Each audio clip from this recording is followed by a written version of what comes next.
האם attribution זה שטויות? מה זה בכלל attribution? אז attribution זה קרדיט שאנחנו נותנים לערוץ מסוים על המרה שקרתה באתר. הרבה חושבים ש-attribution זה last click, אבל זה טעות לחשוב ככה. attribution זה למעשה נקודת מבט על הפעילות השיווקית שלכם.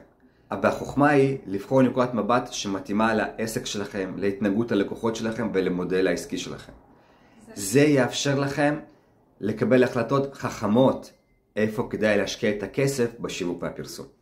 אנליטיקס 4 מאפשר לנו לבחור את המודל המתאים. בסרטון הזה אני אראה לכם איך עושים את זה.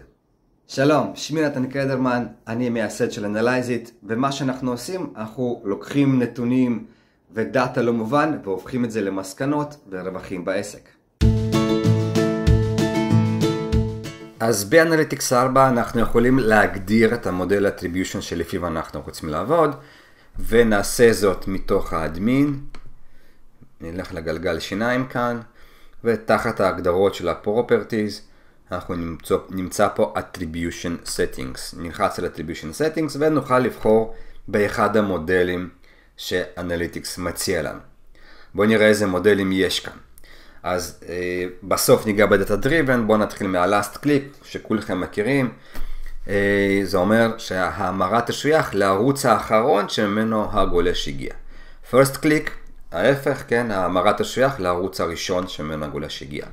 ליניאר, זה אומר שההמרה, הערך שלה, כן, יתחלק בין כל הערוצים שבהם הגולש נגע, שווה בשווה. position based, זה אומר שההמרה תתחלק בין הערוצים שהגולש הגיע מהם, כאשר הערוץ הראשון, המגע הראשון והמגע האחרון יקבלו יותר וכל השאר יתחלקו ביניהם. ו-time decay זה ככל שאנחנו מתקרבים יותר לתאריך של ההמרה, לתאריך של ההזמנה, היא תקבל יותר ערך, יותר attribution, וזה נקרא time decay. למשל, זה מתאים מאוד לעסקים שעוסקים במלונאות או נסיעות, טיסות. כן, ככל שאני מתקרב יותר לזמן שבו אני צריך את המלון, אז ככה הערך של הערוץ הזה, ככה הערוץ הזה יקבל יותר ערך. יש לנו פה עוד אחד חדש שממש לא מזמן אנליטיקס 4 הוסיפו, וזה מה שנקרא last click ads preferred, אוקיי? שזה מאוד דומה למה שהיה לנו באנליטיקס אוניברסל, מי שרגיל, מה שנקרא last non-direct, בסדר? זאת אומרת שההמרה תשוייך לערוץ האחרון שממנו הגיע הגולש, שהוא לא ערוץ ישיר ולא ערוץ אורגני, כן? זאת אומרת ערוץ שהוא יש לו UTM'ים, בסדר? ככה אנחנו עשינו זה או הסתכלנו על זה בדרך כלל עד עכשיו ביוניברסל. יש פה עוד מודל אחד חדש שנקרא Data Driven, והוא מופיע בתור Recommended. אני מבחינתי הוא לא כזה Recommended, אבל כל אחד מקבל את ההחלטה שלו. ובעצם גוגל אומרים, יש לנו פה איזשהו AI, אנחנו נפעיל איזשהו רובוט, איזשהו אלגוריתם שיקח את כל הכניסות של הגולש, ויתחשב בזה ויבנה, וישייך את ההמרה באיזושהי דרך על ידי האלגוריתם הזה. אוקיי? היתרון פה שגוגל כן אומרים לנו בואו אנחנו נשקיע בשבילכם ונעשה פה איזשהו מודל שהוא מאוד מתוחכם ביחד עם AI וכו' וכו'.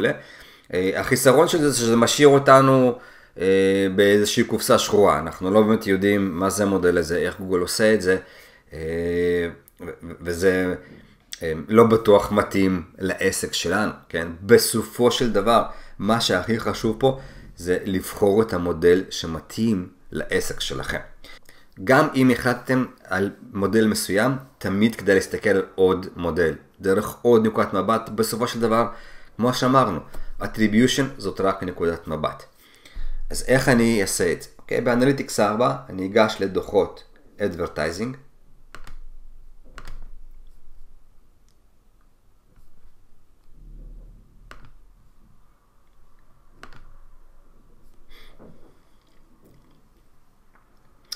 ותחת הדוחות advertising יש לי פה דוח שנקרא מודל comparison, שבעצם מאפשר לי להשוות בין מודלים שונים. אוקיי? בואו נקטין את החלון כדי שנראה את כל הנתונים שמופיעים פה. אז מה אני רואה פה? בדוח הזה יש לי שני מודלים של attribution שאני יכול לבחור. למשל פה זה last click, בסדר? מול data driven, אוקיי? אני משווה בעצם בין שני המודלים האלה, ואני יכול לראות מה היה קורה, איזה ערוץ היה מקבל יותר או פחות, כן, המרות, וגם ערך של המרות, revenue, הכנסות. אם הייתי מסתכל על הערוץ הזה לפי המודלים השונים, אוקיי? אז בואו ניקח למשל paid search, אוקיי? שזה חיפוש ממומן, ואפשר לראות שאם הייתי מסתכל ב-last click, הייתי מקבל $426, ואם הייתי מסתכל לפי data driven, הייתי מקבל רק $50, שזה ב-80% פחות, כן? ייתן לי data driven מ-last click. בואו נשווה את זה ל-last ads preferred, מעניין איך זה יראה, לא בהרבה הבדל, בואו נשווה last click. אוקיי, די אותו דבר מהבחינה הזאת, כן, רק 7% הבדל. בואו נסתכל על first click.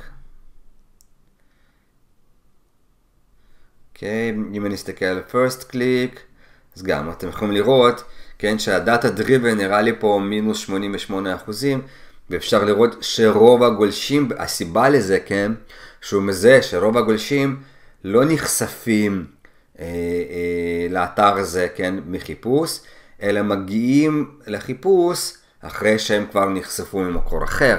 ויכול להיות שהם מגיעים פה לחיפוש בעזרת ביטויי מותג, ולכן, כן, בדאטה דריבן או במודל של first click, הוא מראה לנו שההכנסות שישויכו לערוץ הזה יהיו הרבה יותר נמוכות מאשר last click. באופן הזה אני יכול להשוות בין מודלים, ושוב, לבחור את המודל המתאים לעסק, וגם בסופו של דבר להסתכל מכמה נקודות מבט שונות.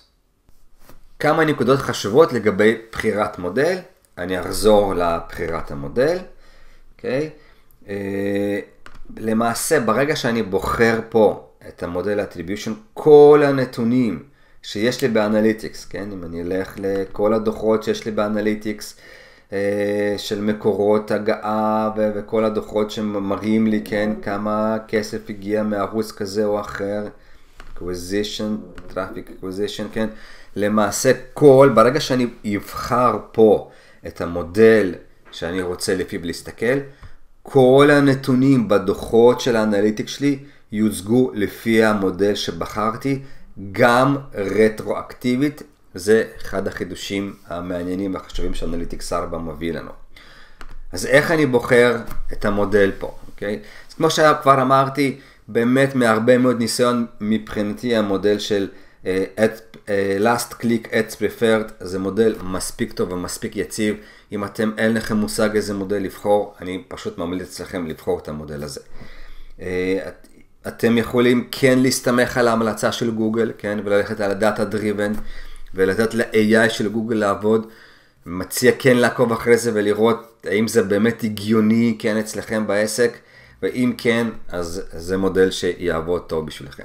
לכל שאר העסקים, אחוז קטן של העסקים שנותרו פה שלא משתמשים ב-Last Non-Direct או Data Driven, אתם צריכים להשקיע זמן, לחשוב ולבדוק איך הלקוחות שלכם מתנהגים, איך הם מקבלים החלטות, כמה זמן זה לוקח להם, כן? ולהבין מה המודל שיכול לייצג ולהיות הכי מתאים בשבילכם.